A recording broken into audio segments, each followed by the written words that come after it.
जी, good evening. कैसे हैं आप सब लोग? ठीक हैं? अ, मैंने अपनी जो पिछली लास्ट वीडियोस रिकॉर्ड की हैं उसमें मैंने आप सब लोगों को ये बताया कि आप सी एस एस का जो एग्ज़ाम है वो है क्या, उसमें कौन कौन से ग्रुप्स हैं, सर्विसेज हैं, उनके पे पर्क्स प्रिविलेजेस क्या हैं, और ताकि आप लोगों को एक क्लियर कट उस चीज़ की अंडरस्टैंडिंग हो कि आया हमने सी एस एस करना है या नहीं करना है। एक दफ़ा जब आप इस बात का इरादा कर लेते हैं कि मैंने सी एस एस करना है, तो फिर मैंने आपको सब्जेक्ट सिलेक्शन के ऊपर एक वीडियो जो है वो रिकॉर्ड कर की इसके ऊपर, ताकि आपको पता चले कि हमने सी एस एस में कौन कौन से सब्जेक्ट्स हैं और हमने कौन कौन से सब्जेक्ट्स ऑप्शनल्स में से कैसे जो है वो ऑप्ट करने हैं। एक दफ़ा जब आप सी एस एस के सब्जेक्ट्स भी ऑप्ट कर लेते हैं तो उसके बाद नेक्स्ट स्टेज आती है कि अब हमने प्रिपरेशन कैसे करनी है, कौन सा सब्जेक्ट पहले प्रिपेयर स्टार्ट करना है, कि आया हमने पहले कंपलसरी करनी है या फिर ऑप्शनल करने हैं, ऐसे का पहले करना है, प्रेसी का करना है, कौन सा करना है। और दूसरी मुश्किल ये पेश आती है कि हमने हर सब्जेक्ट को कितना टाइम देना है। तो सबसे पहले मैं आपको ये बताऊं कि सबसे पहले ये क्वेश्चन एड्रेस करते हैं कि आपने कौन सा सब्जेक्ट पहले प्रिपेयर करना है। मैं आपको ये रिकमेंड करूँगा कि आप जो है वो,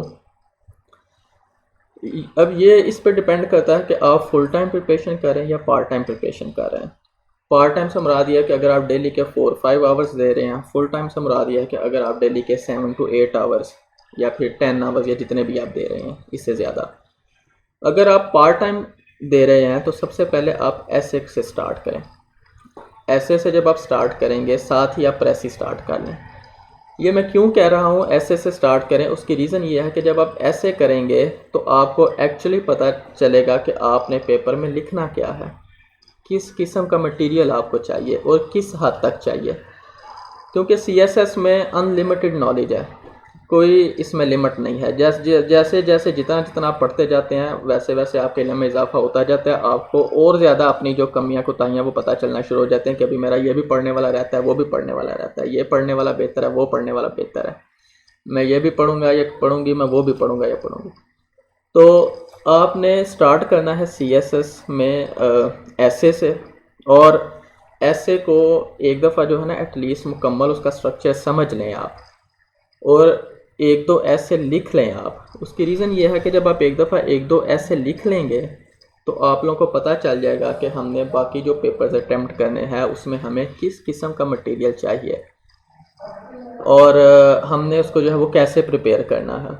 अदरवाइज़ आपके साथ ये होगा कि आप जो है वो रैंडमली प्रिपरेशन पढ़ते जाएंगे, मटेरियल पढ़ते जाएंगे, फिर 1-2 माह बाद आपको पता चलेगा कि ये जो मैंने अक्सर इनमें से ज़्यादातर कंटेंट्स पढ़े हुए थे, जो ज़्यादातर मटेरियल मैंने पढ़ा हुआ था वो सारा इररेलेवेंट है या वो इतना ज़्यादा रेलिवेंट नहीं है।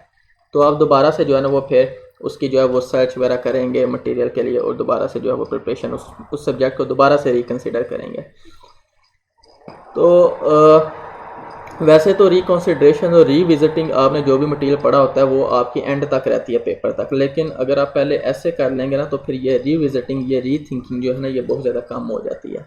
यानी अगर आपको वैसे ऐसे आप नहीं करते और आप वैसे पढ़ना शुरू करते हैं तो ये अगर 100%, तो अगर आप ऐसे करके ये दोबारा से रीविजिट करते हैं, मटीरियल को दोबारा से देखते हैं, तो ये तकरीबन यही को 10-20% रह जाएगी। तो ऐसे स्टार्ट करने का ये फ़ायदा होगा। तो जो पार्ट टाइम लोग हैं वो सबसे पहले ऐसे स्टार्ट करें, और उसके साथ जो है ना वो एक सब्जेक्ट है प्रेसी और कॉम्प्रीहेंशन का, वो स्टार्ट कर लें। अब प्रेसी और जहाँ तक ऐसे की बात है तो ये नहीं होता है, ऐसे आपका फुल टाइम कंज्यूम नहीं करेगा। उसकी रीज़न यह है कि आपने हर वक्त ऐसे ही नहीं लिखते रहना। ऐसे आपने जब एक दफ़ा आपने उसका स्ट्रक्चर समझ लेना है तो उसके बाद आप वीक में एक ऐसे जो है वो लिख लें, काफ़ी है स्टार्ट में। या फिर इवन 2 वीक्स में आप एक ऐसे लिख लें, या फिर आपने अगर एक ऐसे स्टार्ट किया हुआ है तो एक मंथ में भी आप एक ऐसे लिख लें तो वो भी काफ़ी होगा। और साथ साथ अगर प्रेसी एंड कॉम्प्रीहेंशन का है तो ऐसे की प्रिपरेशन स्टार्ट करने के बाद आप उसके बाद प्रेसी एंड कॉम्प्रीहेंशन की स्टार्ट कर दें। प्रेसी एंड कॉम्प्रीहेंशन का जब आप एक दफ़ा स्ट्रक्चर समझ लेते हैं तो वो आपके सिर्फ 2-4 दिनों का महज काम होता है। उसके बाद आप महीने में एक दफ़ा भी आप प्रेसी और एक कॉम्प्रीहेंशन अटैम्प्ट कर लेते हैं तो वो सफिशेंट होती है। अब अगर आप प्रेसिएंट कॉम्प्रीहेंशन का पास्ट पेपर देखें तो उसमें सिर्फ प्रेसिएंट कॉम्प्रीहेंशन नहीं होती है, उसमें साथ में ईडियम्स होते हैं, पेयर ऑफ वर्ड्स होते हैं, प्रेपोजिशंस होती हैं, उसमें फिलिंग द ब्लैंक्स होते हैं, उसमें जो है वो इस तरह के कुछ अलाइड छोटे छोटे क्वेश्चंस होते हैं। तो आप जब स्टार्ट वाले दिन से प्रिपरेशन करेंगे तो प्रेसिएंट कॉम्प्रीहेंशन पे आप इतना टाइम नहीं लगाएंगे, लेकिन ये जो अलाइड क्वेश्चंस होते हैं ना, आपको जो भी बाज़ार में मार्केट में कुछ बुक्स अवेलेबल हैं, कुछ मैं भी मटेरियल इधर अपलोड कर दूंगा चैनल पे या वेबसाइट के ऊपर, तो आप स्टार्ट में शुरू से ही फर्ज करें डेली के 20-20 या 50-50 ईडीएम या 100 जितनी भी आपकी इजीली कैपेसिटी है, आप डेली के 1 to 2 आवर्स जो है ना वो प्रेसी को लाजमी देंगे। अगर आप 1-1.5 घंटा शुरू से ही प्रेसी को देना शुरू कर देते हैं, यानी अलाइड क्वेश्चंस को, प्रेसिएंट कॉम्प्रीहेंशन पे इतना टाइम नहीं लगता है, अलाइड क्वेश्चन को आपने अपनी ये रूटीन बनानी है कि 1-1.5 घंटा डेली का दिया करें, जिसमें आप 1-2 पेजेस डेली के ईडियम्स के क्रैम किया करें, 1-2 पेजेस आप प्रेपोजिशंस के क्रैम किया करें, 1-2 पेजेस आप फ्रेजल वर्ब्स के क्रैम किया करें, 1-2 पेजेस आप सेंटेंस करेक्शंस के जो है वो क्रैम किया करें। तो ये आपके पेपर के एंड तक चलेगा, इनको रिवाइज करते रहें।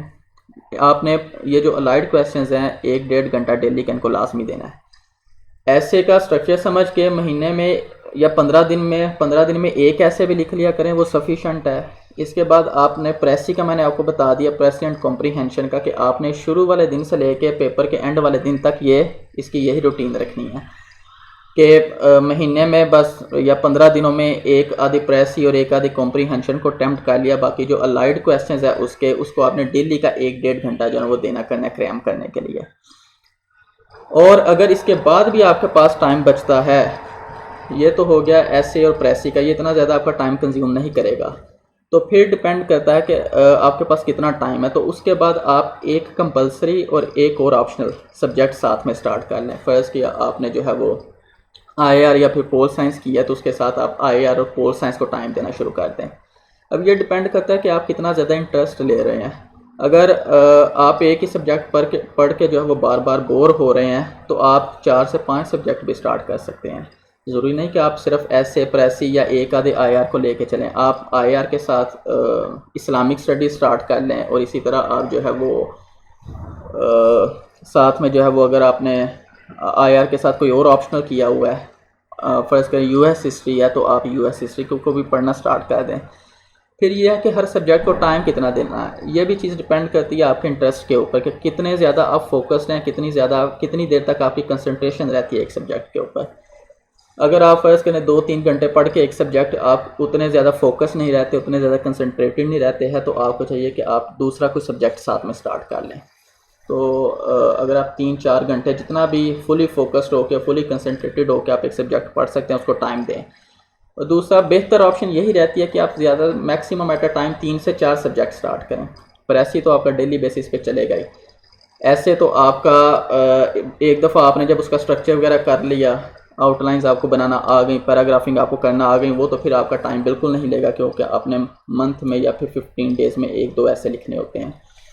तो आपका सारा फोकस शिफ्ट हो जाएगा बाकी सब्जेक्ट्स के ऊपर जो कंपलसरी और ऑप्शनल्स हैं। तो उसमें हर सब्जेक्ट अगर आपने 2-3 या 4 सब्जेक्ट भी एट अ टाइम लिए हुए हैं, तो आप उनको 2-2, 3-3 घंटे भी दे सकते हैं, 4 घंटे भी दे सकते हैं। या फिर दूसरी स्ट्रैटेजी ये होती है कि आप उसके टॉपिक्स देख लें कि फ़र्ज़ करें आपने आईआर का एक टॉपिक जब वो कवर कर लिया, जब ये टॉपिक कवर कर लेंगे तो उसके बाद दूसरे सब्जेक्ट का कोई टॉपिक उठा लें, उसको कवर कर लें। जब वो कवर हो जाएगा फिर थर्ड सब्जेक्ट की तरफ मूव करें।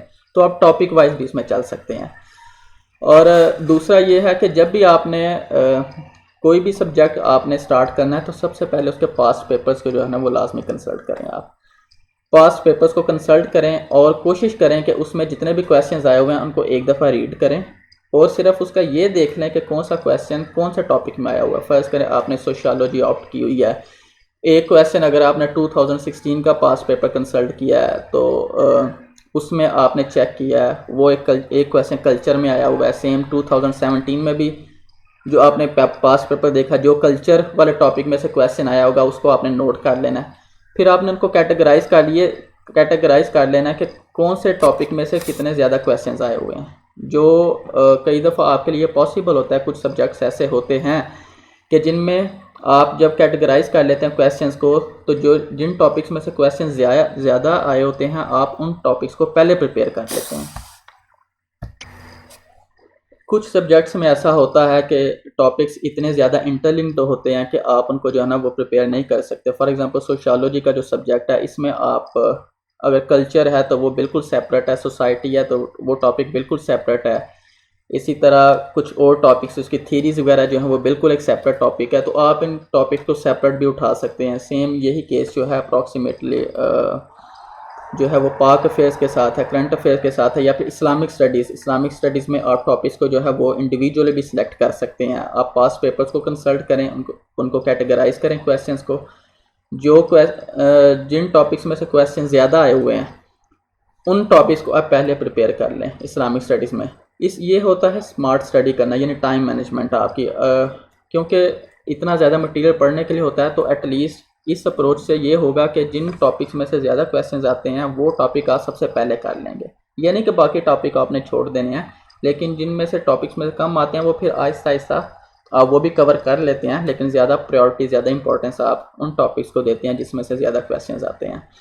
तो आपने जो है वो पास्ट पेपर्स को लाजमी कंसल्ट करना है, और उसका ट्रेंड भी आपने देखना है कि किस नौइयत के क्वेश्चन आए होते हैं। फ़र्ज़ करें पाक अफेयर्स में जो है वो पहले ये होता था कि प्री पार्टीशन पोर्शन में से भी 2-3 क्वेश्चन आते थे, फिर पोस्ट पार्टीशन या करंट सिनेरियोज जो उसमें भी 2-4 क्वेश्चन आते थे, तो ये पेपर एक बैलेंस्ड होता था। लेकिन रिसेंटली पिछले 3-4 सालों के अगर आप पेपर कंसल्ट करें तो प्री पार्टीशन में से कोई इतने क्वेश्चंस नहीं आ रहे, सारे जो क्वेश्चन है वो पोस्ट पार्टीशन या फिर करंट सिनेरियोज, जो करंट सिचुएशन है उसके ऊपर आ रहे हैं।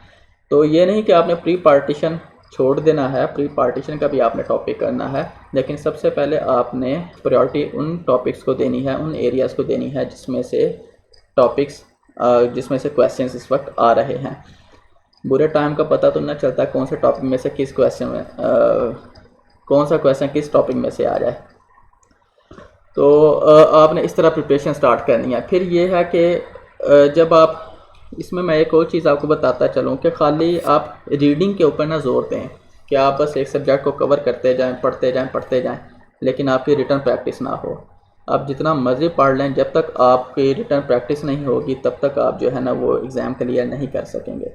CSS एग्ज़ाम का ना अपना एक स्ट्रक्चर है, अपना इसको जो है ना वो पेपर अटैम्प्ट करने का मेथड है, वो भी मैं आपको सब्सीक्वेंट जो मेरी वीडियोज़ होंगी उसमें मैं आपको बताऊंगा कि कैसे आपने पेपर अटैम्प्ट करना है और पेपर अटैम्प्ट करने की टेक्निक्स क्या है, कैसे आपने प्रेजेंट करना है अपने क्वेश्चन को, ताकि आप थोड़ी सी इन्फॉर्मेशन के साथ, थोड़े से नॉलेज के साथ जो है वो आप ज़्यादा मार्क्स जो है वो हासिल कर सकें।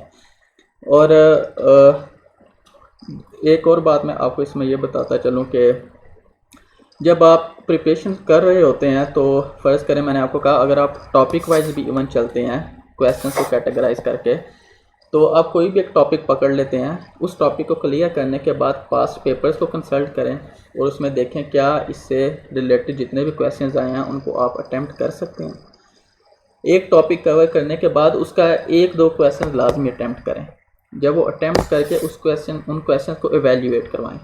जब आप एवेल्यूएट करवाएंगे इस तरह, फिर आपको असल में पता चलेगा कि मैंने किस तरह पढ़ना है, किस किस्म का मुझे मटेरियल चाहिए, क्या पढ़ना है क्या नहीं पढ़ना है। अगर आप उसको एवेल्यूएट नहीं करेंगे, क्वेश्चंस को अटैम्प्ट नहीं करेंगे, तो आप बड़ा सा इररेलेवेंट मटेरियल पढ़ते जाएंगे, आपकी एफर्ट जो है ना वो सही डायरेक्शन में नहीं होगी। और ये सबसे बड़ा फैक्टर होता है जो कि आप देखें कि हर साल 40-50 हज़ार लोग अप्लाई करते हैं, अगर 20 हज़ार भी एग्ज़ाम में बैठते हैं तो वो सिर्फ पास है, रिटर्न एग्ज़ाम सिर्फ 300-400 कैंडिडेट करता है। उसकी रीज़न क्या है कि वो एक प्रॉपर जो मेथडोलॉजी है उसको फॉलो नहीं करते। वो या तो रीड करते रहते हैं सारा, और उसके बाद उसकी रिटर्न में प्रैक्टिस नहीं करते, उसको एवेल्यूएट नहीं करवाते, जिसकी वजह से उनको पता ही नहीं चलता है कि उनको किस किस्म का मटेरियल चाहिए पढ़ने के लिए, क्या चीज़ पढ़नी है क्या नहीं पढ़नी है। वो ज़्यादातर इररेलेवेंट मटेरियल जो है ना वो पढ़ते रहते हैं। तो आपने ये काम बिल्कुल नहीं करना है। आपने कोई भी एक टॉपिक कवर कर लेना है, उसके बाद में उसका क्वेश्चन अटैम्प्ट करना है और फिर किसी मेंटर से उसको इवेल्यूएट करवाना है, किसी जो प्रोफेशनल टीचर है उससे इवेल्यूएट करवाना है, ताकि आपको पता चले कि आपने पेपर क्या पढ़ना है क्या नहीं पढ़ना है। क्योंकि अल्टीमेटली आपको मार्क्स उसी चीज़ के मिलेंगे जो आपने लिख के आना है। आपके माइंड में क्या है एग्जामिनर को ये बिल्कुल पता नहीं चलेगा, उसको इस चीज़ से कंसर्न ही नहीं है। तो जो आप पेपर के ऊपर लिख के आ रहे हैं, जिस तरह आप प्रेजेंट करके आ रहे हैं, जो आप पेपर अटैम्प्ट करके आ रहे हैं, आपने एवेल्यूएट उसी की बेस पे होना है। तो उसके लिए आपको पता होना चाहिए कि आपने किस किस्म का मटेरियल पढ़ना है, किस किस्म का मटेरियल आपको चाहिए है। जब तक आपको इस चीज़ की अंडरस्टैंडिंग नहीं आएगी, आप जितनी मर्ज़ी पढ़ लें, जितनी मर्ज़ी एफर्ट कर लें, वो सारी बिल्कुल फजूल जाएगी। तो नेक्स्ट आगे जो है ना वो मैं आपको एक और वीडियो जो है वो रिकॉर्ड करूँगा जो कि इस चीज़ से रिलेटेड होगी कि एस्पायरेंट्स वो कौन सी मिस्टेक्स करते हैं जो जिसकी वजह से वो जो है वो पेपर्स में फेल हो जाया करते हैं या फिर उनके मार्क्स कम आते हैं, जिसकी वजह से उनकी एलोकेशन नहीं होती है। क्योंकि प्रिपरेशन स्टार्ट करने से पहले जो ना ये एक चीज़ ज़रूरी मैं समझता हूँ कि पता होनी चाहिए, ताकि आप फिर वो वाली मिस्टेक्स ना करें। एक दफ़ा जब आप जो चीज़ें आपको फेलियर की तरफ लेके जाती हैं उनसे आप बच जाएंगे, उसके बाद आप प्रिपरेशन स्टार्ट करेंगे तो आपकी जो सक्सेस के चांसेस हैं वो बहुत ज़्यादा बढ़ जाते हैं।